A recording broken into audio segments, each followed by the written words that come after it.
अभी current time पे आपको पता ही है इंजीनियरिंग एडमिशन के लिए अपने 12th आप बोर्ड दे रहे हैं। बोर्ड देने के बाद आपके पास पीसीएम है एंड आप जेईई मेंस के एंट्रेंस एग्जामिनेशन कर लिया और आपको इसमें इतने स्कोर करने पे क्या परसेंटाइल बनेगी। परसेंटाइल बनने के बाद मुझे कौन से कॉलेज में एडमिशन हो सकता है। 24 जनवरी 24 से जो स्टार्ट हुआ जेईई मेंस का एंट्रेंस एग्जामिनेशन, तो आपने में से काफी बच्चे ने ऑलरेडी दे चुके होंगे। सीएमएस डीटीयू के बाद एनएसयूटी ट्रिपल आईटीज है दिल्ली में, इनकी काउंसलिंग जो होती है जैक के थ्रू होती है। तो इन जैक के एडमिशन में आपको अगर कंप्यूटर साइंस करना है तो 10,000 रैंक करना कंपलसरी है।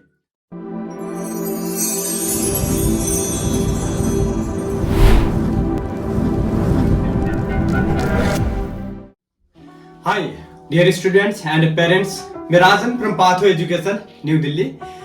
अभी करंट टाइम पे आपको पता ही है इंजीनियरिंग एडमिशन के लिए अपने 12th आप बोर्ड दे रहे हैं। बोर्ड देने के बाद आपके पास पीसीएम है एंड आप जेईई मेंस के एंट्रेंस एग्जामिनेशन दे रहे होंगे जो ऑलरेडी स्टार्ट हो चुका है। 24 जनवरी से लेकर 1 फरवरी तक होने वाला है। तो उसके लिए आप अपने शिफ्ट के अकॉर्डिंग, अपने एग्जाम डेट के अकॉर्डिंग आप अपना एंट्रेंस दे रहे होंगे। उसमें आपको जब आप पेपर देते हो, देने के बाद आपके माइंड में बहुत सारे कंफ्यूजन आते हैं। अब आपने कुछ स्कोर कर लिया और आपको इसमें इतने स्कोर करने पे क्या परसेंटाइल बनेगी। परसेंटाइल बनने के बाद मुझे कौन से कॉलेज में एडमिशन हो सकता है। मेरा कैटेगरी अगर है, मेरा ओबीसी एससी एसटी है, तो उस केस में कौन से कॉलेज में एडमिशन हो सकते हैं। एनआईटीज एडमिशन कैसे होंगे, ट्रिपल आईटीज एडमिशन कैसे होंगे, government admission, other colleges admission कैसे होंगे। इन सभी चीजों के लिए माइंड में एक बनता है कि किस तरीके का एडमिशन होगा, कट ऑफ क्या जाएगा, तो आगे एडमिशन प्रोसीजर क्या रहेगा। उन सभी चीजों के लिए आज एक ही वीडियो में हम आपको डिटेल में बताने वाले हैं। तो आप अगर पेरेंट्स हो बच्चे के तो डेफिनेटली आपके लिए भी काफी इंपॉर्टेंट है। एंड अगर आप 12th स्टैंडर्ड के स्टूडेंट्स हो और आप जेईई मेंस के एंट्रेंस दे रहे हो और इंजीनियरिंग एडमिशन प्लान कर रहे हो तो डेफिनेटली आपके लिए भी काफी हेल्पफुल होने वाला है। तो चलिए आइए शुरू करते हैं वीडियो की। फर्स्ट ऑफ ऑल, अभी 24 जनवरी 24 से जो स्टार्ट हुआ जेईई मेंस का एंट्रेंस एग्जामिनेशन, तो आपने में से काफी बच्चे ने ऑलरेडी दे चुके होंगे। बहुत सारे बच्चे ने दे चुके हैं। उसमें पार्टिसिपेट होने के बाद आपको लगता है आपने एक अच्छा स्कोर करने की उम्मीद थी आपकी, हो सकता है उससे बेटर भी गया होगा एंड हो सकता है उससे थोड़ा बहुत आपको डिक्रीज भी हुआ होगा स्किल। तब भी स्कोर डिक्रीज होने पे भी आपको बहुत सारे घबराने की जरूरत नहीं है, क्योंकि जेईई मेंस ऑलरेडी एक अटेम्प्ट बाकी है। अभी आपका बोर्ड है, बोर्ड के बाद आपको टाइम भी मिल जाएगा। आप उसके बाद आप प्रिपरेशन करके फिर और बेटर कर सकते हो, क्योंकि दोनों में से जो भी बेस्ट स्कोर होगा उसी को कंसीडर किया जाता है। दूसरी चीज, जिसको लगता है कि आपने भी यहाँ पे काफी अच्छा स्कोर कर लिया, बहुत अच्छा स्कोर करने की उम्मीद आपकी हुई, तो उसके बाद आपके लिए बहुत अच्छे अपॉर्चुनिटी मिल सकते हैं एंड आप साथ में जेईई एडवांस के लिए भी आप क्रैक कर सकते हैं। तो बात करते हैं सबसे पहले आपके इंजीनियरिंग एडमिशन की करंट टाइम की बात करें तो उस एडमिशन में अगर आप किसी भी इंस्टीट्यूशन को देखते हो, एडमिशन देखते हो उसकी, उस एडमिशन में सबसे हायर रैंकिंग जाता है। कटअप के मायने में जो बात करें तो हायर रैंक जाता है उसका कंप्यूटर साइंस इंजीनियरिंग का। पिछले कई सालों से computer science engineering current time का हायर ब्रांच है, टॉप ब्रांच है। चाहे वो कहीं एनआईटी से हो, चाहे कहीं ट्रिपल आईटी से हो, चाहे कहीं गवर्नमेंट इंस्टीट्यूशन से हो, चाहे किसी भी प्राइवेट इंस्टीट्यूशन से हो, आप अगर कंप्यूटर साइंस कर लेते हो तो आपकी सबसे ज्यादा पॉसिबिलिटीज बनती है कि जॉब प्लेसमेंट होने की, अच्छी कंपनी में प्लेसमेंट होने की, अच्छी पैकेज मिलने की।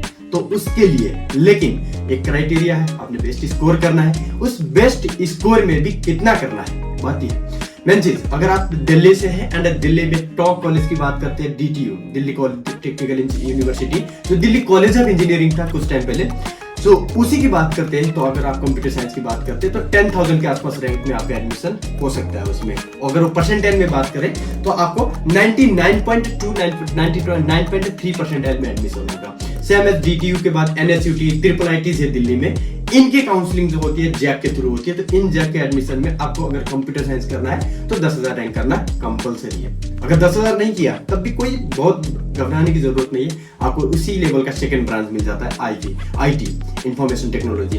अगर उससे भी आप थोड़ा कम स्कोर कर पाए तो उस केस में आपको 98 परसेंटाइल तक में आपको सॉफ्टवेयर इंजीनियरिंग मिल जाता है। उसके अलावा अगर आप डिक्रीज आपका हो जाता है तो ईसी मिल जाएगा, इलेक्ट्रॉनिक एंड कम्युनिकेशन इंजीनियरिंग।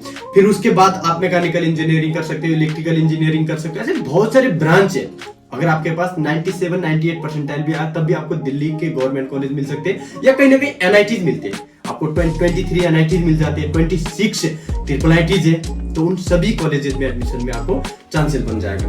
अब अगर अभी करंट टाइम के अकॉर्डिंग अगर कोई भी स्टूडेंट है, अगर 150 to 150 के आसपास, 140 to 150 के बीच में अगर स्कोर कर पाता है तो उसका मोस्ट प्रोबेबिलिटी होता है कि 99 परसेंटाइल के आसपास उसका रैंक परसेंटाइल बनता है। और ये रैंक की बात करते हैं तो 10,000 के आसपास का रैंक बनता है ऑल इंडिया लेवल पे। लेकिन इस साल थोड़ा बच्चे ज्यादा है, मोर देन 10 लाख के आसपास बच्चे या पार्टिसिपेट होते हैं, तो उस 10 लाख में से आपका हो सकता है ये स्कोर और इंक्रीज हो जाए। एवरी ईयर इंक्रीज होता है, डिक्रीज होने का चांसेस काफी कम बनता है।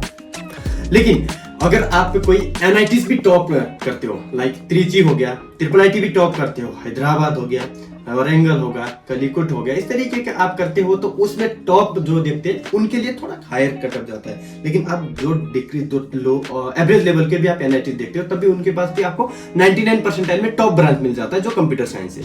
अगर कंप्यूटर साइंस के अलावा अगर आप अदर ब्रांच स्विच करना चाहोगे, अदर ब्रांच स्विच करने के लिए तो आपको फिर 98, 97 इस तरीके में भी आपको कहीं ना कहीं NITs मिल जाता है। अगर आप केमिकल इंजीनियरिंग तक भी आते हो तो और डिक्रीज हो जाता है। इसीलिए आपको कोई घबराने की जरूरत नहीं, भले आपका परसेंटाइल 99 आ जाए तो आप पे खुश होने की बात है, थोड़ा अच्छी बहुत ज्यादा खुश होने की भी बात नहीं है, क्योंकि IIT एडमिशन के लिए फिर एडवांस करना होता है। लेकिन अगर आपके पास 95, 94 परसेंटाइल, 90 परसेंटाइल है कि यानी कि आपको 70, 80 परसेंटाइल भी है, तब भी घबराने की जरूरत नहीं, क्योंकि आपका नेक्स्ट अटेम्प्ट है वो आपने काफी अच्छे से प्रिपरेशन करके देना है। और क्योंकि अभी इस अटेम्प्ट में आपको पता चल गया होगा किस तरीके का पेपर होता है, किस तरीके का सिलेबस होता है, किस तरीके का टाइमिंग मैनेजमेंट करना होता है, उस सभी चीजों के लिए आपने बहुत सारे चीज सीख लिए होंगे।